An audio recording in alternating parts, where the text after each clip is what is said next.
马哈山，该说什么你知道，说吧。该说的太多了，请陈总司令指示一下。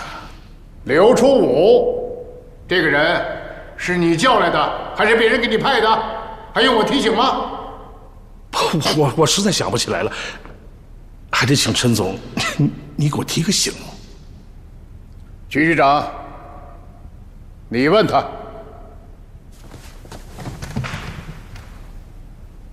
你带来的人，还给了他一把枪。你现在说不认识了？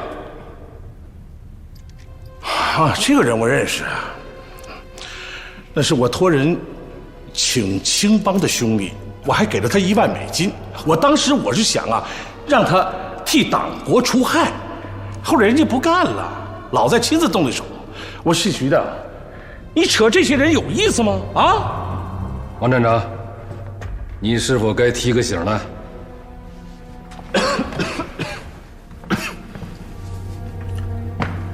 这个刘初武是共产党北平地下党，管武装暴动的，外号红旗老五。老站长，党国戡乱救国手册，您应该很清楚。和共党这样的人直接发生关系，您只能自己说清楚了。妈的，不服不行啊！我刚接民调会的时候，他就跟我说过，今年反红字有血光之灾，他这个坎儿是过不去了。什么？刘初武啊？刘铁嘴嘛，前门大街的，算一命一块大洋。哎，你散完会之后也去算一卦。陈总司令，我请求立刻将马鞍山押交警备司令部侦缉处，马上审出他的共产党背景来。我赞成。姓徐的，反正我想杀你，你想杀我，咱们都是死，审讯好啊！不是想知道我和这个叫什么刘初武是什么关系吗？你当面对质不都很清楚了吗？那个刘初武冲上台持枪要刺杀方大队长，被徐局长当场击毙。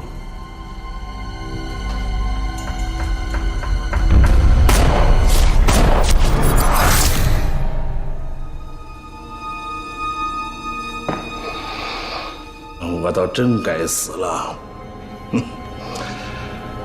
本来想请个人为党国除害，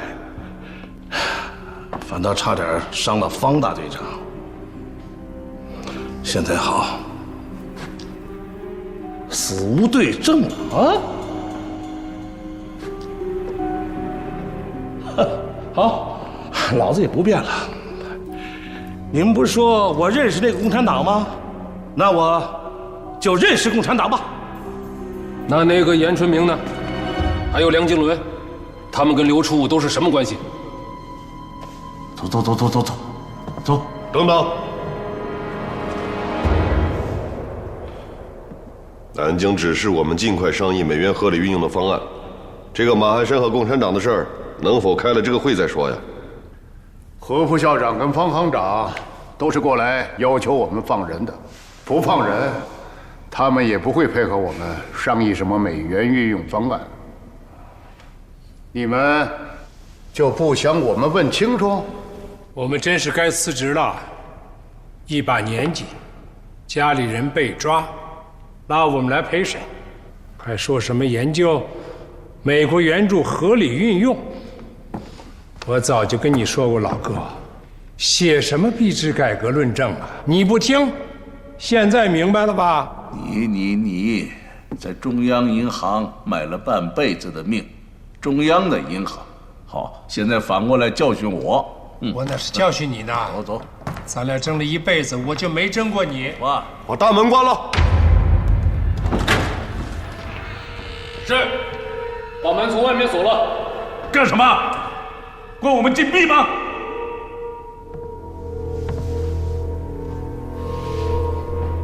方大队长，请扶2位前辈就座。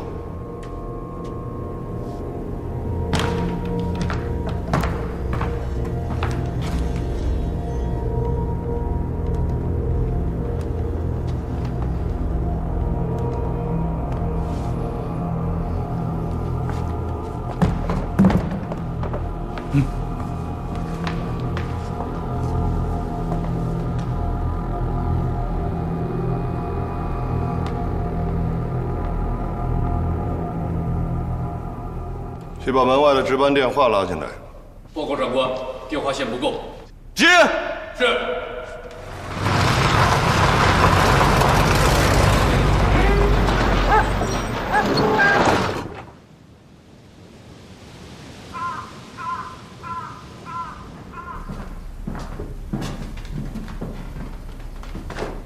长官，这里除了王站长，任何人不能进去。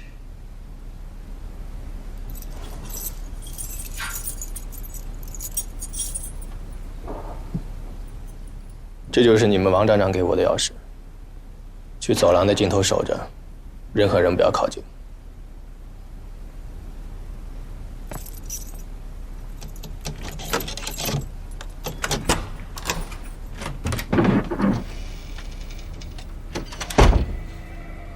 我在里面的事情不要对任何人讲，只有你跟王站长知道。是。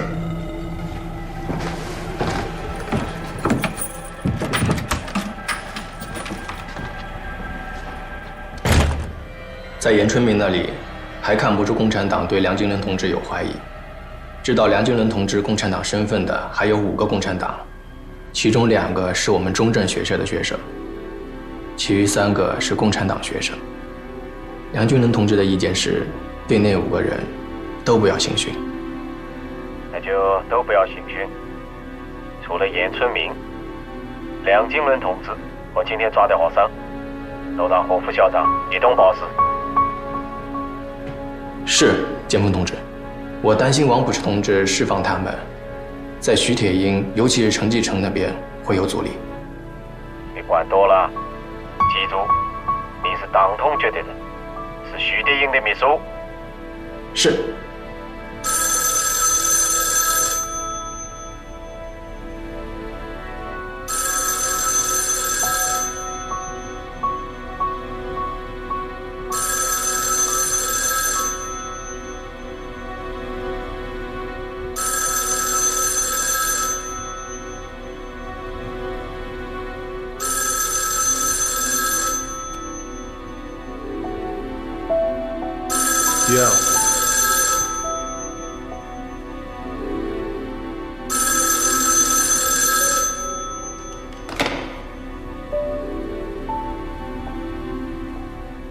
是我，校长。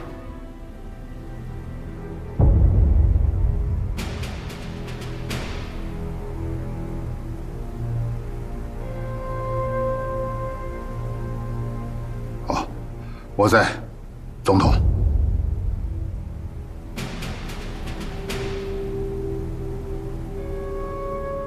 请总统明示。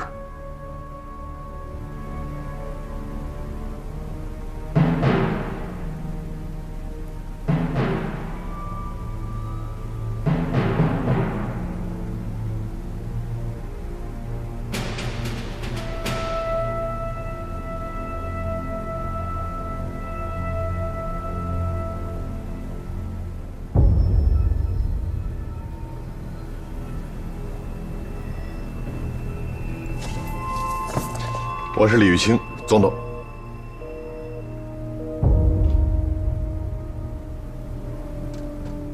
总统让我马上回南京。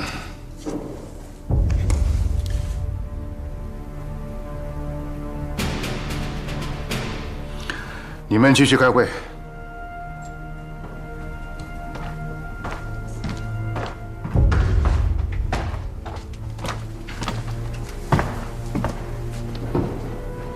你出来一下。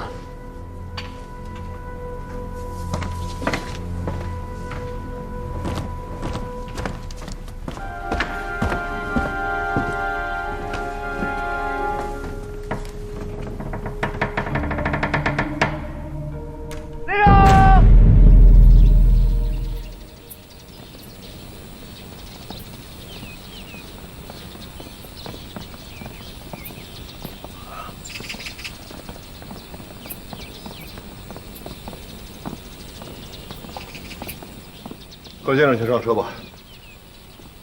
李副长官，先生放心，我已经安排徐局长他们放人了。多有冒犯，您海量包涵吧，谢谢。您客气了，我只是遵从李副总统的指示而已。请代向李副总统致意，谢谢关照。一定，去上车吧。哎，谢乡里，你带肖玉先回家吧。跟小云说，我跟步庭开完会，到你们家吃饭。好。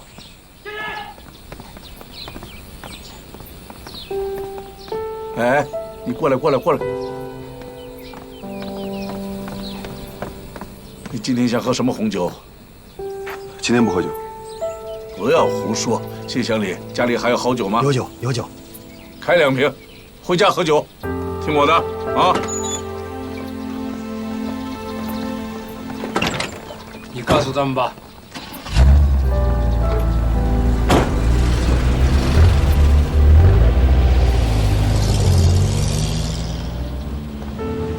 南京方面成立了美元合理配给委员会，司徒列登提名，何伯伯已经答应出任副主任委员，我爸是委员，现在他们已经去放人了。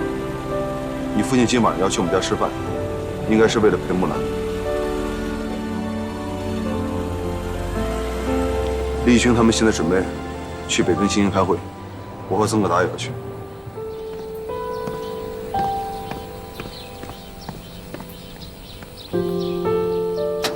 我们走吧。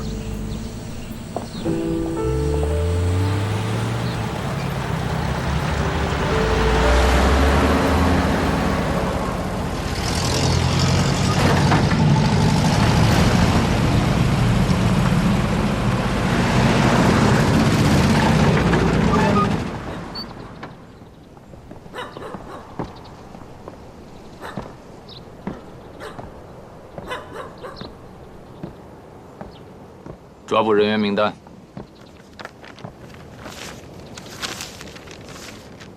要放人分批放，怎么放？等我和徐局长命令。徐局，抓紧时间商量吧。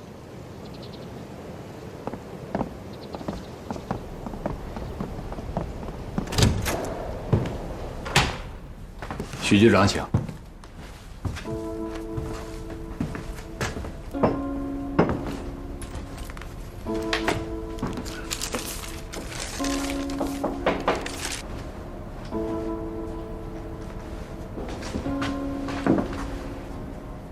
黄花离的，是吧？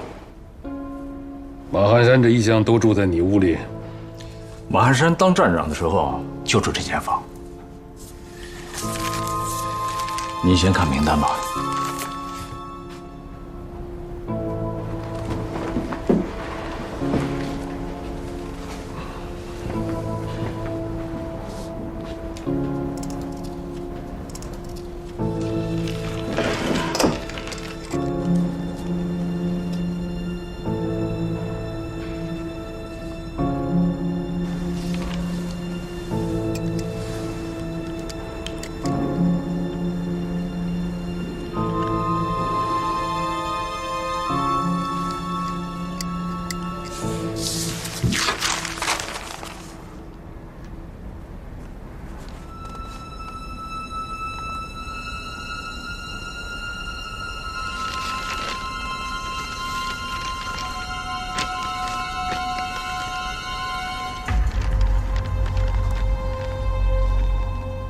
你很会做人，现在党国里像你这么会做人的多喽。徐局长多批评。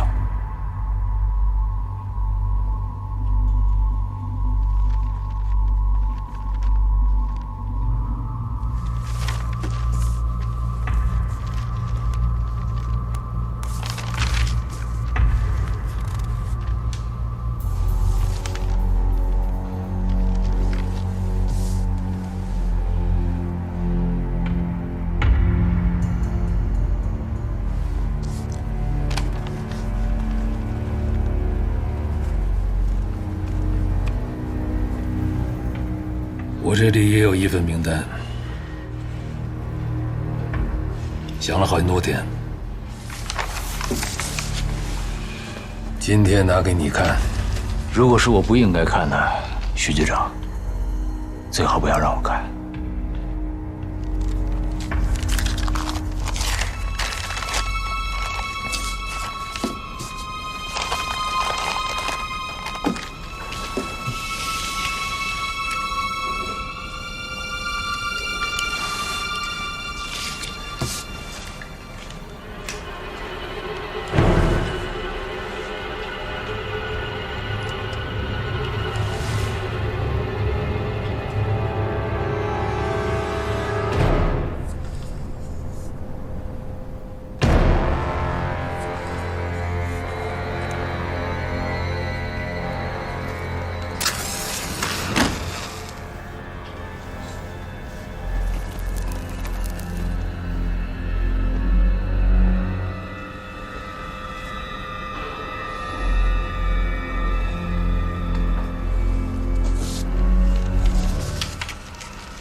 走吧，帮我划一根火柴。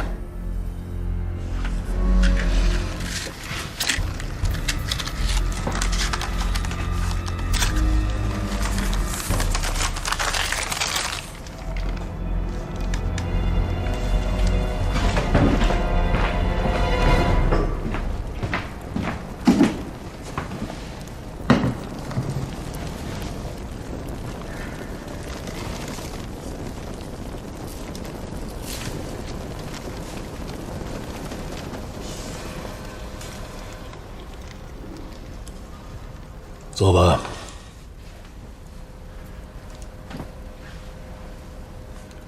徐局长，我知道你要问我什么。第一，我为什么要用孙秘书？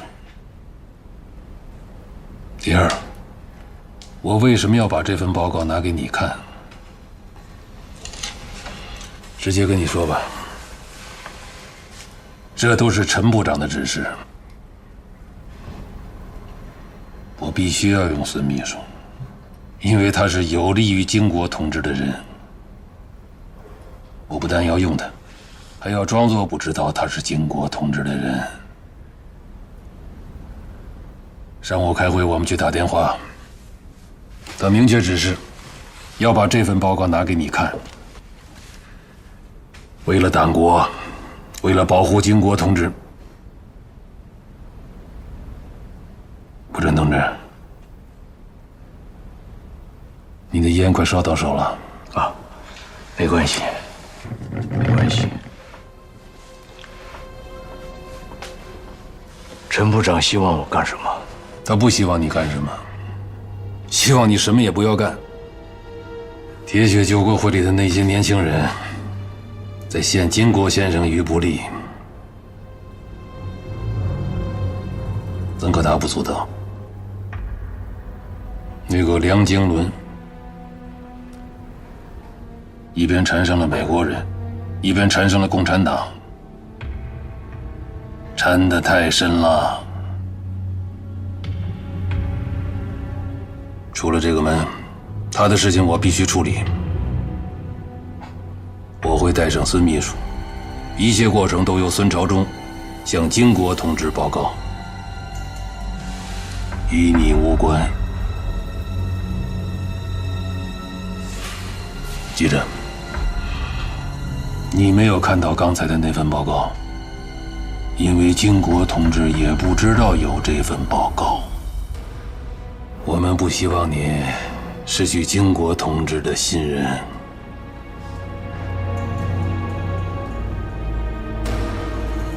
我能再问一句吗？请问，这份报告总统看过了吗？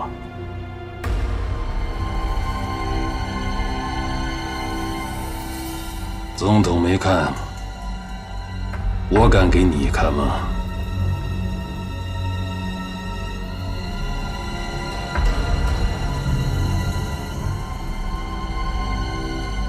我服从。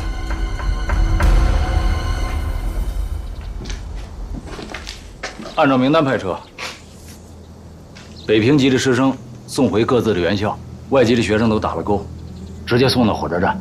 有钱的自己买票，没钱的给他们代买，送回原籍。是。主任，审都不审就放人，怎么回事？他们毕竟是警备司令部的人，盯紧点。美国人插手了。今天南京又成立了一个什么美元合理调配委员会，斯托雷登点名何其增当了副主任，条件是释放被抓的师生。把抓捕学生的名单再甄别一遍。现在就去吧。是。严春明跟梁金伦他们关在哪儿？现在分别关在1号和3号。你见见他们。局长，要不要跟王站长打个招呼？陈总司令的命令，用不着跟他们打招呼。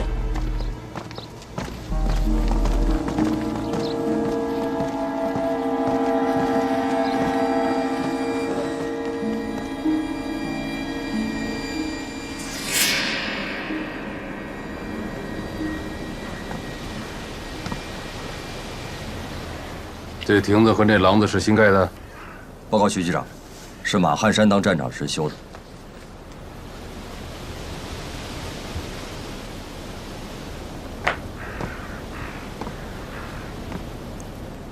崔中石就是在这里被枪毙的。是。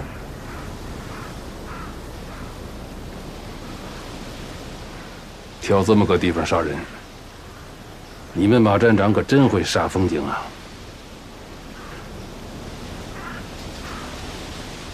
叫孙秘书，把严春明带来吧。是。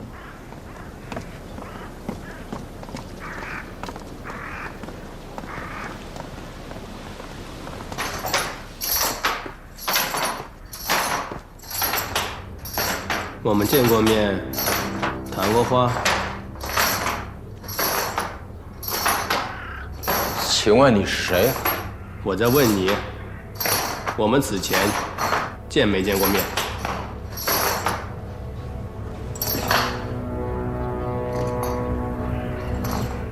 我不认识你。不认识就好。我来告诉你一下我的身份。我姓孙，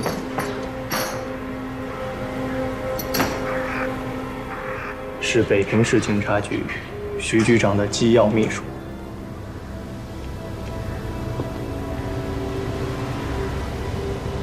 你问他吧。做好笔录。是。坐下吧，坐下谈。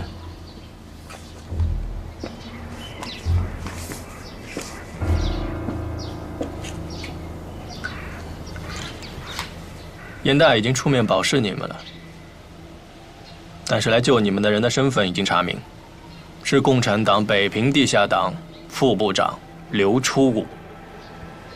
我们这样说，你不会不明白吧？刘初武同志，昨晚还在尽最后努力叫你离开，这话你不会听不清楚吧？因此我们不能放你。何副校长救不了你，司徒雷登大师也救不了你。严书记，我从来就没有指望过谁来救我。我们能救你，条件你也很清楚。只要告诉我们，在抓来的人里面，还有哪些是共产党？必须要说吗？我们会替你保密的。已经没有什么密可保了。你们今天抓的人里边，只有我一个人是共产党。你这句话不要记住了，叫他签字吧。是。签字吧。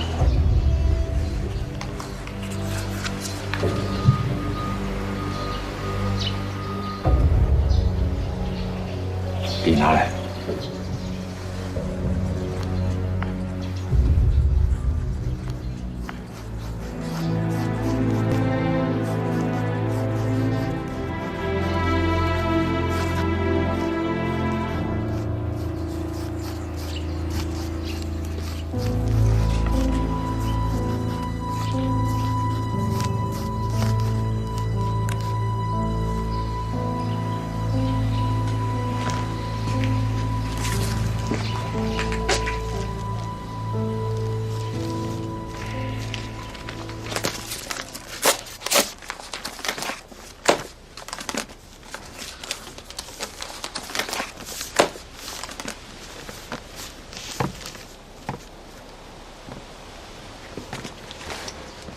可以把燕大学委那另外几个共产党都叫来了。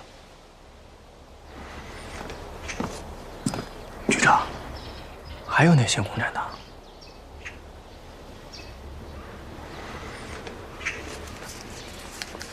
都在上面。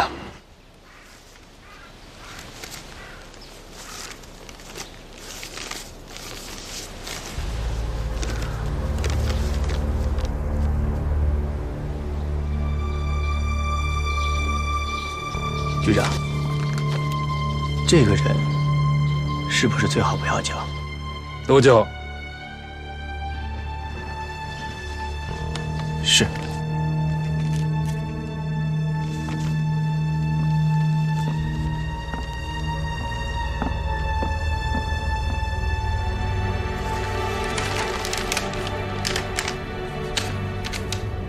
这不是在找共产党，也不是在打压我一个人，这是在破坏币制改革。立刻报告剑锋同志。徐铁英这次是突然行动，我没有时间报告。那曾可达呢？铁血救国会，就我一个人在北平孤军作战吗？梁景伦同志，曾可达同志现在在北平新营开会，何其仓、方步亭都在会场。你现在出门，要求去见王站长，让他打电话去会场，让何其仓和方步亭出面。因为涉及了共产党，现在报告剑锋同志，他也为难。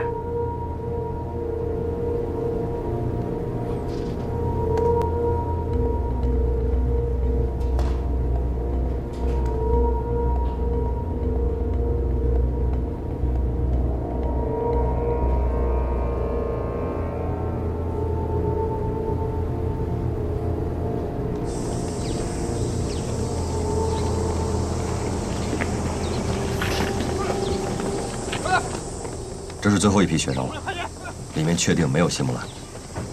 谁？谢木兰。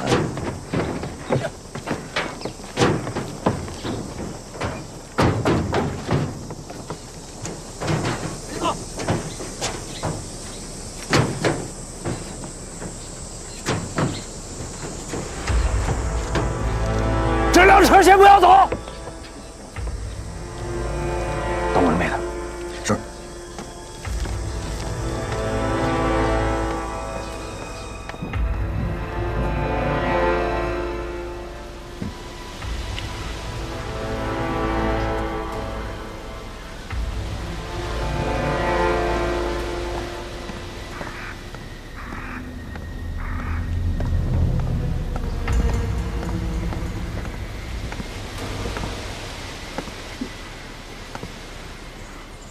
孙秘书叫你来的。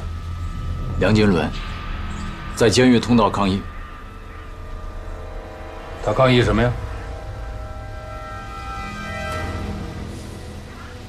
徐主任，今天突然成立了一个美元合理配给委员会，很明显，是美国在向南京施加压力。斯图雷登大使亲自点名了何其昌和方步亭，来担任副主任和委员。在这个时候，当着谢木兰的面要暴露梁金伦的身份，如果谢木兰不肯就范，那方家和何家这一关是过不去的。事关大局，请徐主任考虑这一层的利害关系。哎呀，这一层关系我好像还真给忘了。陈部长说过，牵扯到复杂的人事，可以听听你的意见。王站长，你认为该怎么办？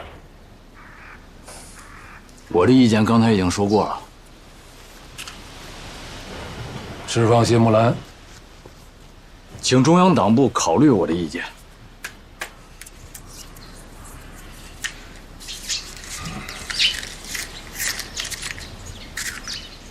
可以，但是必须履行释放程序。我们都知道谢木兰不是共产党，无需履行自首程序。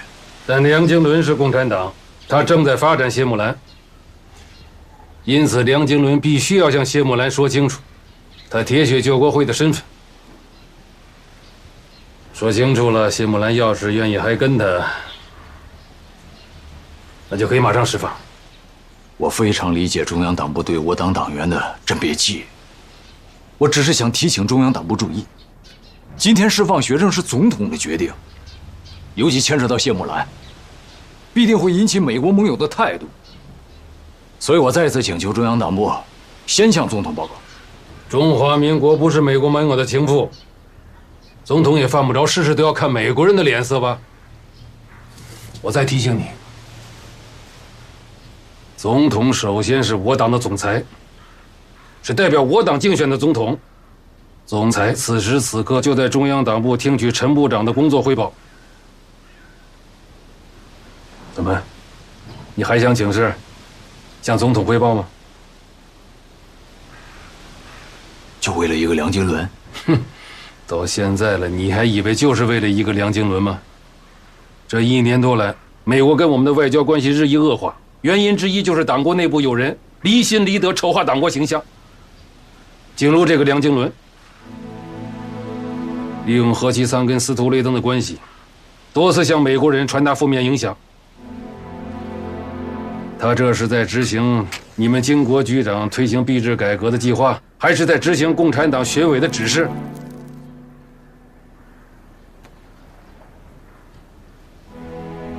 刚才的那份报告已经给你看过了。你们都是铁血救国会的成员，对你，党部是放心的。可那个梁经纶他到底是曹营还是汉营？你们说得清楚吗？你们说不清楚吧？我们也说不清楚。居然还要叫他跟有重大共党嫌疑的方某联手行动。经国局长走险棋，你们都可以奉迎，但我们中央党部必须要为党国负责。不谈了，顾全经国局长的工作，也是给梁经纶最后的机会，然后向那几个共产党员公开自己的真实身份。至于那个谢木兰能不能争取，方家何家该如何善后，傅真同志，我想无论是保密局还是铁血救国会，你们都应该知道该怎么办。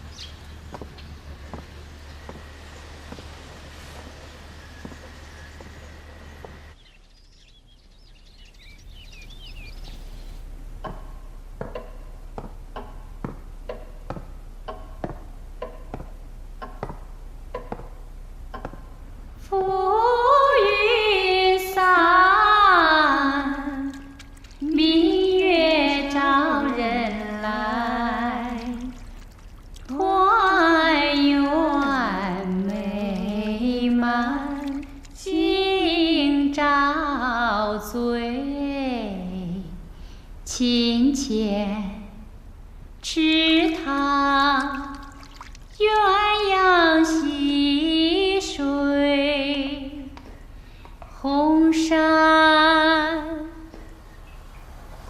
你怎么不唱了？程姨，我怎么觉得你唱的像《红楼梦》啊？真的？我可能是走神儿了吧。今天团圆饭可不能唱成《红楼梦》，咱们再来一遍。浮云散，明月照人来，团圆美满，今朝醉，今前池塘，鸳鸯戏水，红山翠盖并蒂莲，双双对对，恩爱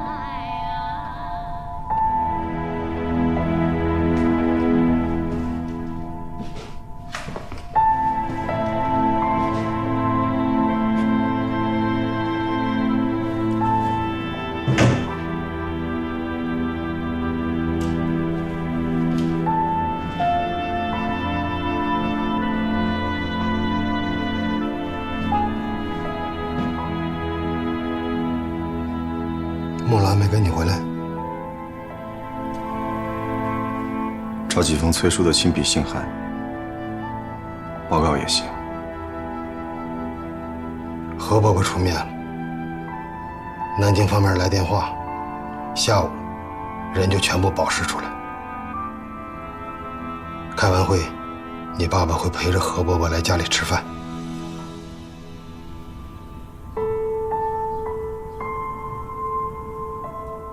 何伯伯轻易不来咱们家。你小妈教小雨唱这个曲子，是想晚饭时让老人高兴高兴。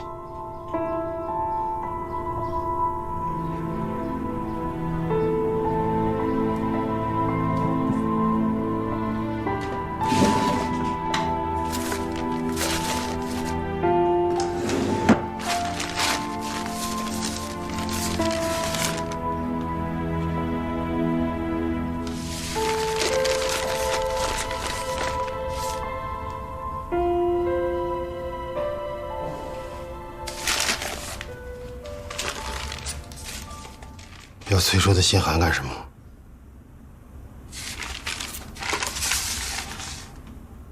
崔叔家还有2个孩子，他们也想爸。都这么久了，也该写封信了。他人在美国，有信也不会这么快。你要是写不好，反而会引起崔婶的怀疑。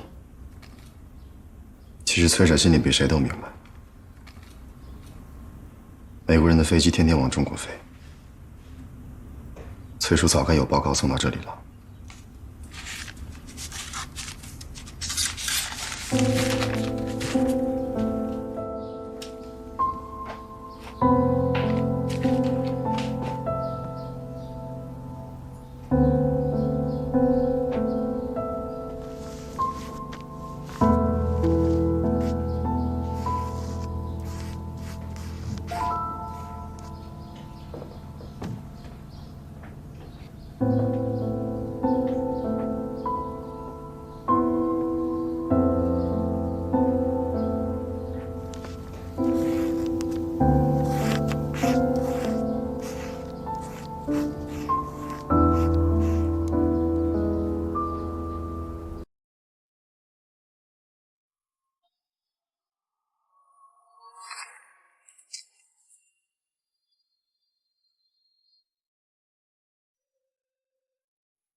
真奇怪，今天山上好像一只鸟都没有。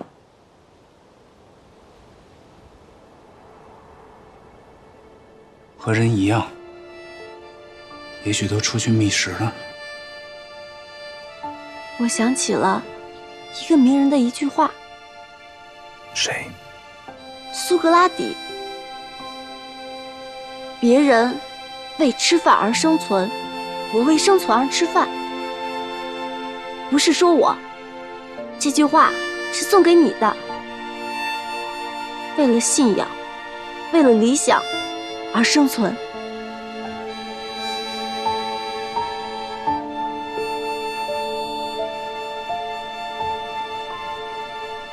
什么信仰？为共产主义事业奋斗终生。我不是共产党。我明白。明白什么？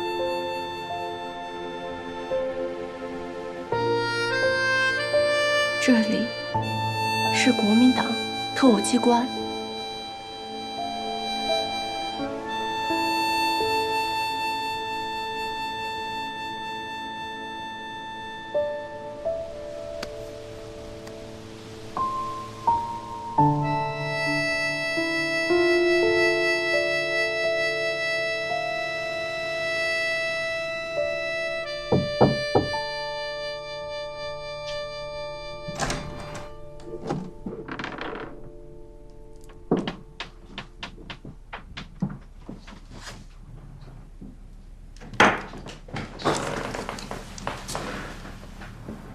不想在家里吃晚饭，给我留几个面包，带给崔叔的孩子。已经准备好了，面包还有10分钟就烤好。谢谢程毅。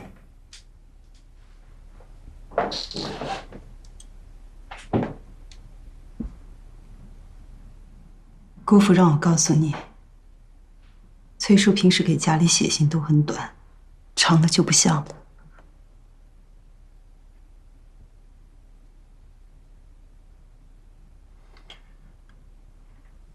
你们都知道我在骗人，在骗人家孤儿寡母。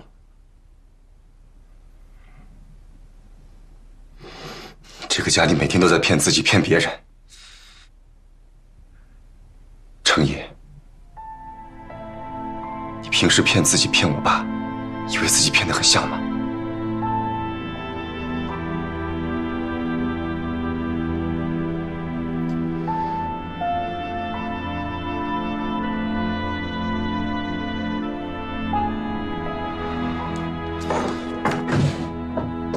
你们说的对，我不应该写这封信。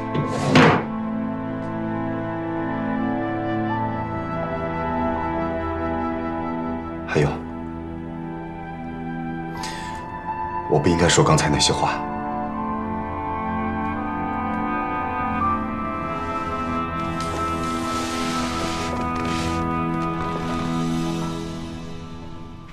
在这个家里，没有什么应该和不应该。我只是想告诉你，我自从嫁给你父亲，我就从来没有骗过自己，更没有骗他。咱们这个家里每个人心里都很难，可是就一点好，谁也不会骗谁。我和你父亲，你和你哥，姑父和木兰，都是这样的。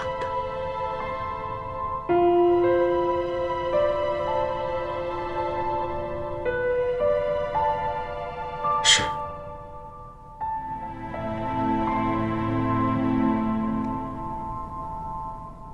你要是不愿意跟木兰一块吃晚饭，就去你崔叔家。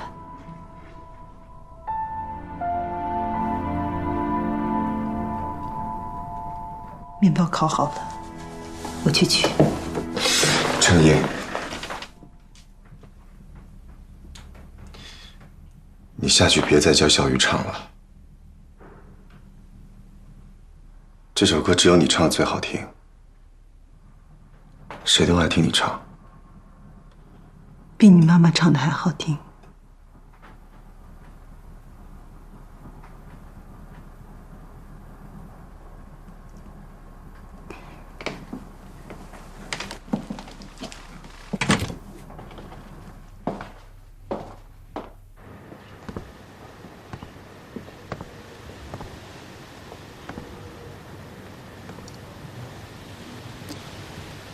你能先回答我的一个问题吗？好。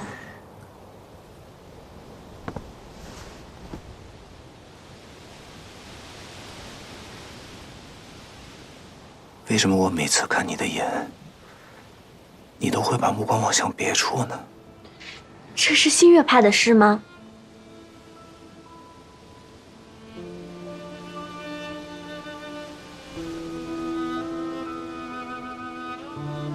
这种时候，这种地方，怎么能有新月派的诗呢？那我们就朗诵一首朱自清先生的诗，来纪念他。清晨，太阳光里，两个小鸟结伴飞翔，他俩不知道商量些什么，只是乱叫，上下飞跳，叫声夹着微笑，两个小鸟不住飞跳，细碎叫声干什么呀？还有些悲笑。又念诗了？是朱自清的《小鸟》。还有12分钟，那就让他们再念12分钟。把严春明那几个共产党也带来，让他们一块儿听。我们活着，生命给的欢乐，谁也不能把它夺掉。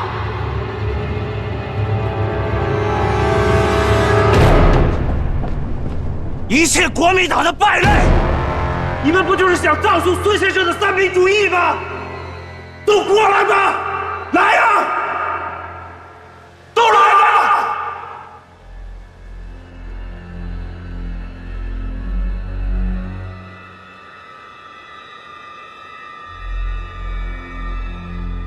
解明白。到。徐主任，作为北平站，我有责任向国防部报告一下。哪个国防部啊？是保密局，还是预备干部局？在保密局北平站处决人，我必须向毛局长请示。向金国局长请示也可以。把他们几个带进来，咱们走。是。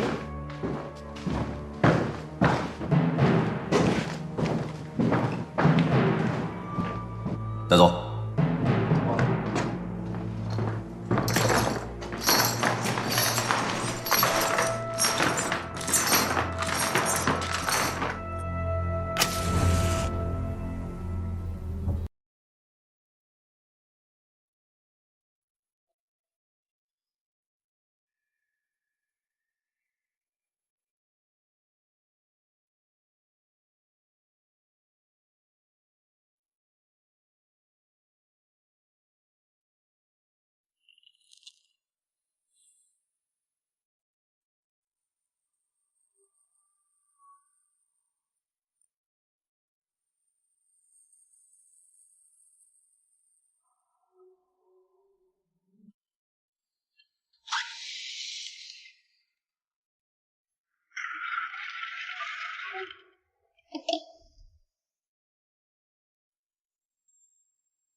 我是毛人凤，是蒲晨吗？是我局长，有紧要的情况向您报告。说吧。是，党通局的徐主任要在我们北平站处决和金国局长有关的人，而且向我出示了陈部长的手谕。现在我们是夹在中央党部和预备干部局之间，该如何面对？请局长指示。我说今天这个电话是怎么回事？一点声音也没有，立刻给我去查！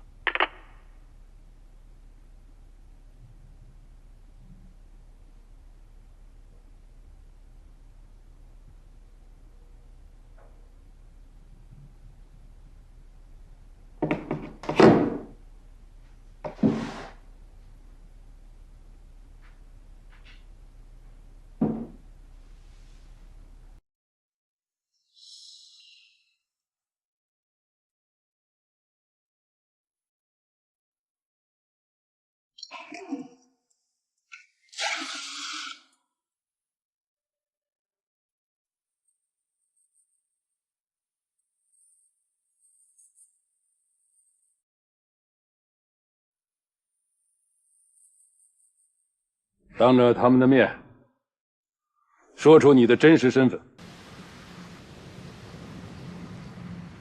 中国共产党党员。具体职务。中共北平学委燕大支部书记。北平燕大经济系教授梁经纶，是不是中共党员？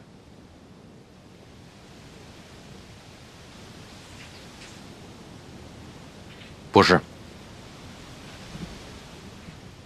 梁教授，他说你不是共产党。那现在就请你说出你的真实身份吧。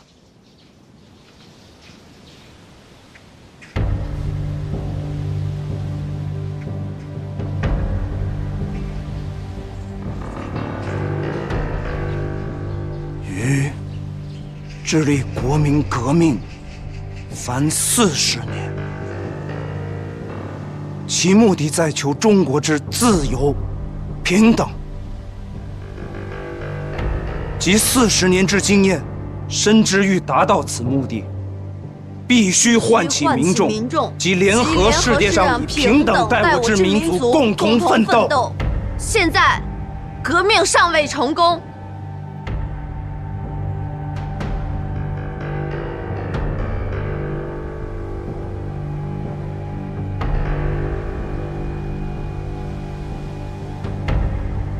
念，继续念啊！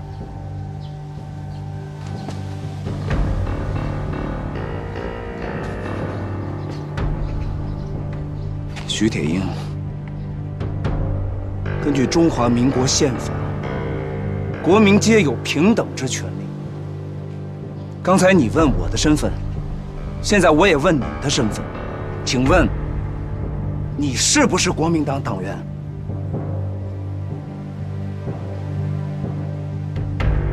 当然是。请问你在国民党内的职务？你是国民党党通局全国党员联络处主任。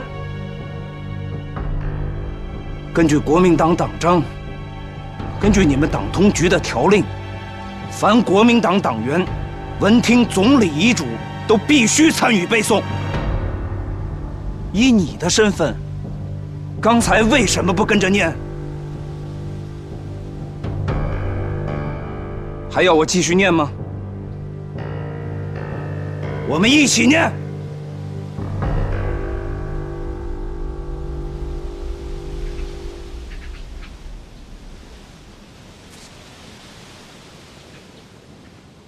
你都听见了。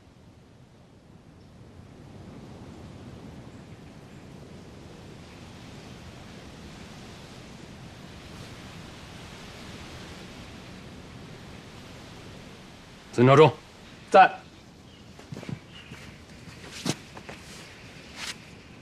这是假冒中共党员梁经纶的真实身份，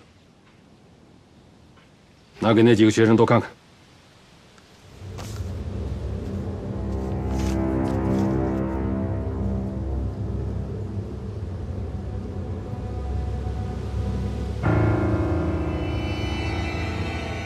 拿去。是。站成一排，保持距离。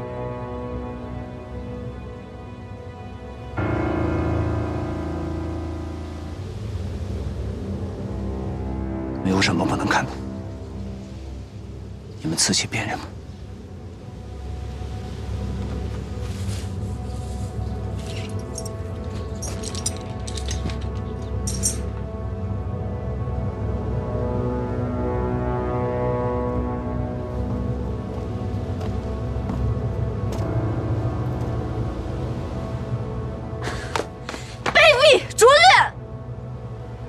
本来就是党同局造证的人，造一个这样的假证，难道还不够容易吗？这么拙劣的手段，谁会相信你？看了就行了，拿来吧，给严春明看。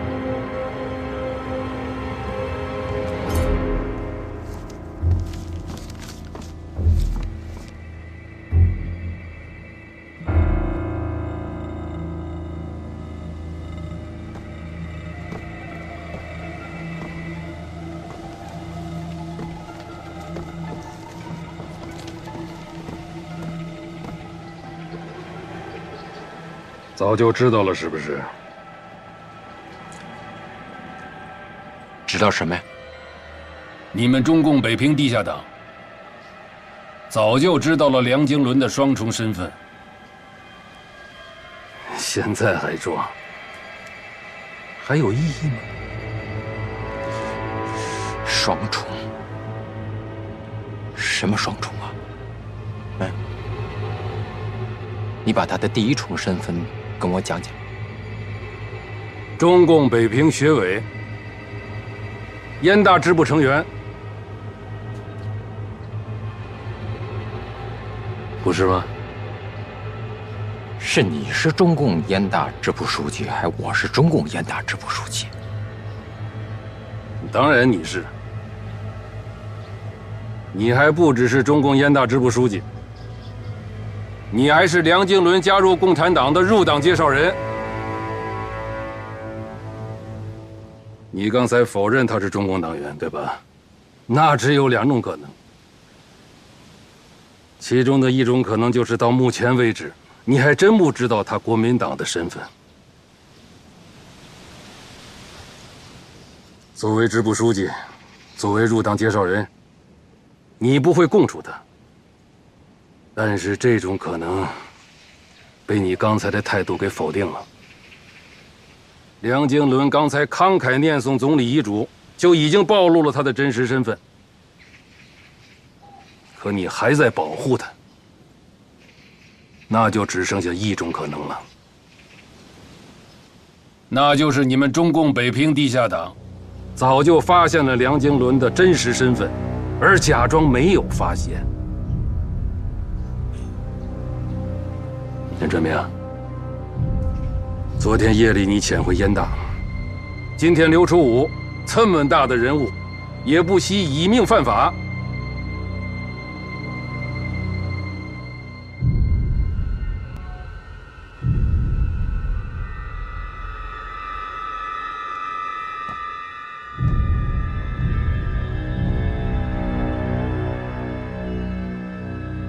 想知道梁经纶教授背后更大的人物是谁吗？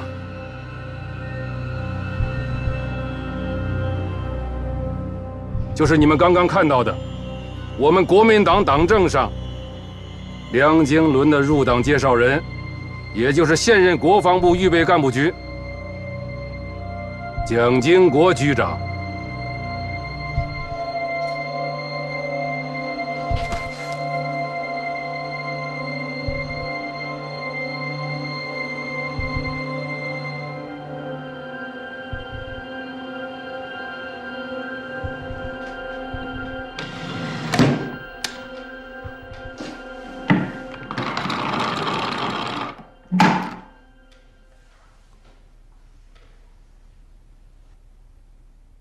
王秘书吗？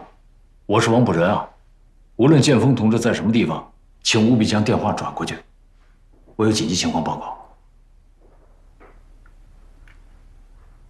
我的话说完了，王秘书请回话。我就是，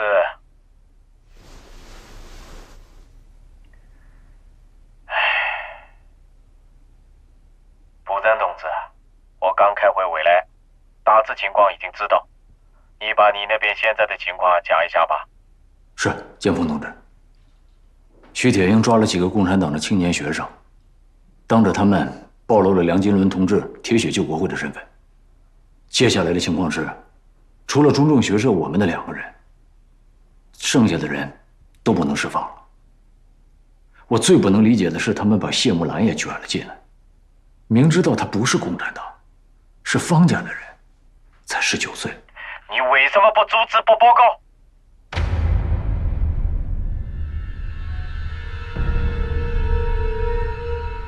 江峰同志，孙朝忠同志及时将情报传递给了我，我找了徐铁英，他说是中央党部的决定，还说总裁和陈部长还有您都知道，正在党部开会商量。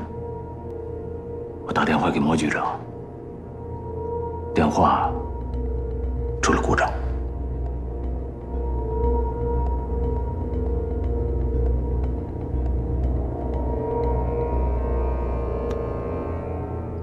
江峰同志，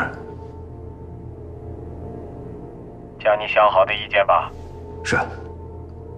我个人的想法是这样的：谢木兰既然知道了梁金伦同志的真实身份，就算他愿意接受，我们也不能释放他了。他的情绪，他的状态，无论如何也逃不过方家那些人的眼睛，更瞒不过共产党北平地下党。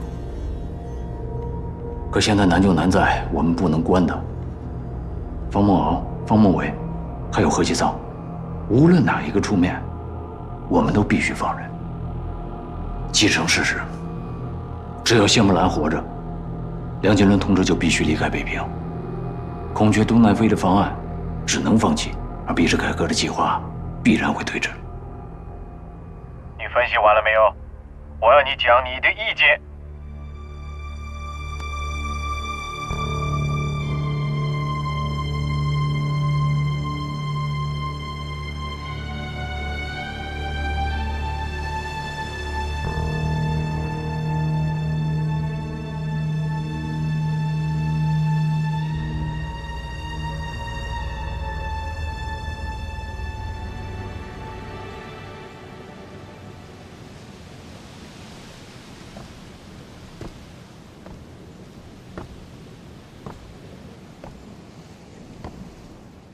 要不要叫御医？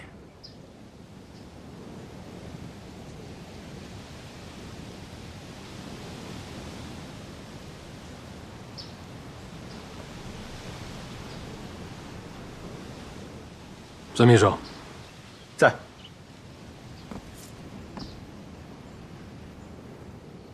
听你的意见，要不要叫御医给谢木兰看看？局长，我觉得没有这个必要。哦，那好吧，叫2个人搀他过去。是。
江峰同志，我觉得谢木兰和那几个共产党必须处决，关键是做好善后，既不能引起方家人的怀疑，也不能让共产党抓住把柄。我说完了。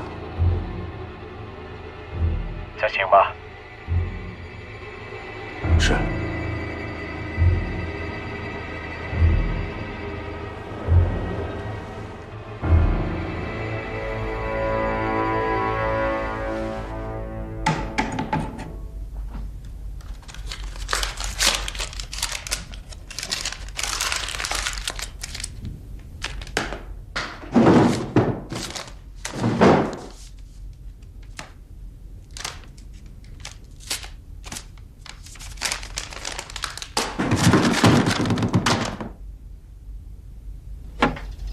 哎呦，侬可不可以嘎客气？每回来都拿这么多的东西。给孩子们吃的。哎，你坐。好。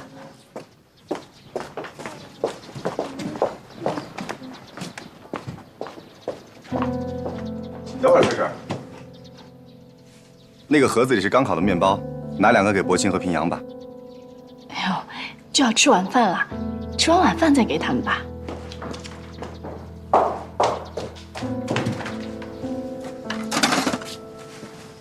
来，叔叔问你们啊，是想现在吃啊，还是想晚饭吃？听妈妈的。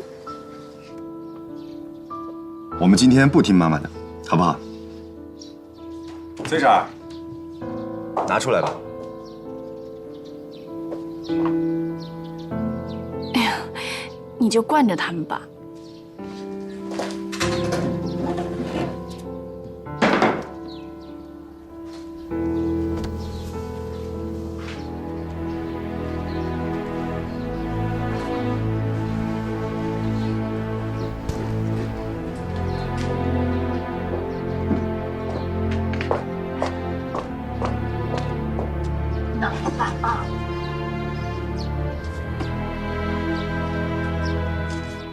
哎，亚叔把么子吃了哪能？谢谢方叔叔。慢慢吃。我去给你倒杯茶。